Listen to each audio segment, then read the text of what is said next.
I just want to share something that I found in the Bible that really intrigued me. And this has to do with Genesis chapter 2, verse 25, where it says that when God made man, at the end of it all, that he made them naked and they were unashamed. And thinking about it, you find that in this day and age of technological advancement, you find young people who are suffering a lot, that some of them are even going for counseling. Things that in the past ages were for old people, now young people are actually doing it. And I was asking myself, why is this?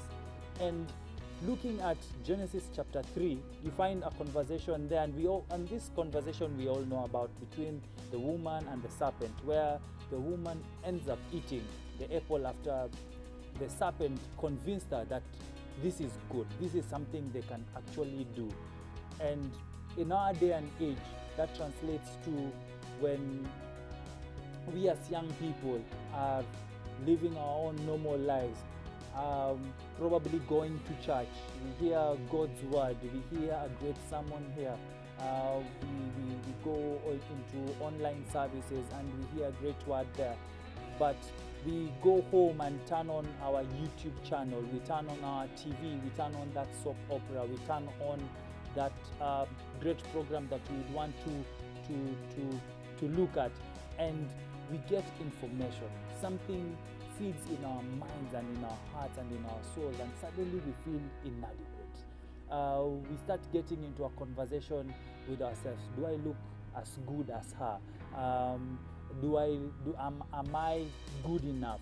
You go to school and you're learning all these great subjects, but at the end of the day, you do an examination and you look at your marks and you're wondering, all the studying that I had put into this, I'm getting this marks, they do not tally up, and all of a sudden you feel like you're not satisfied. And just going back to Genesis chapter 25, I believe that when God made us, we were complete, but God made us in such a way that we are still vulnerable. We need God to speak into our lives, to give us purpose that enables us to overlook our vulnerability, our worries, our anxiety, those things that cause us sleepless nights and cause us not to be ashamed of who we are.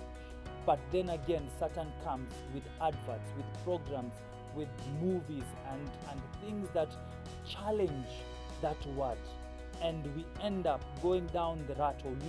Once we bite into the apple that Satan is the enemy of our lives is presenting to us through the programs that we watch, we end up going down a rabbit hole.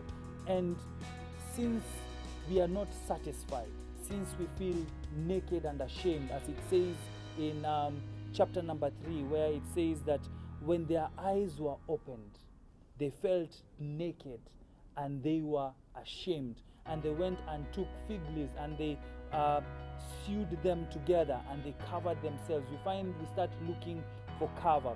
We begin using terminologies like YOLO, you only live once. That becomes our cover to enable us to do the things that we want to do in order to satisfy our vulnerable hearts, our vulnerable minds.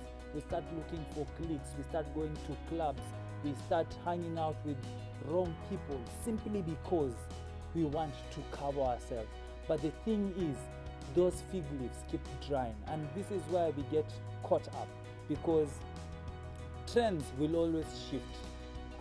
If today you started smoking cigarettes will not satisfy you. You'll find yourself smoking bang, and then all of a sudden cocaine is the in thing. You find yourself going down a rabbit hole because those fig leaves keep drying. Fig leaves do not last. If it is watching a movie, you start watching action movies. All of a sudden, action movies are not enough. You find yourself watching horror movies. Then those are not enough. Then you find yourself watching pornographic movies simply because you are trying to satisfy a vulnerability in your heart that only God can fulfill. Fig leaves do not last.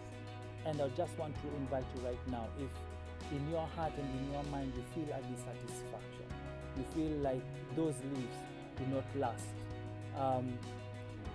Feel free to DM me or write a comment, and we will pray with you and just lead you to a place where you feel satisfaction. And I'd like to ask you to join me tomorrow for the next part of this sharing, as I share how God can come and cause you to take out, that God will come and take away the fig leaves and give you something that you will hold on to and feel the satisfaction that you need. Be blessed.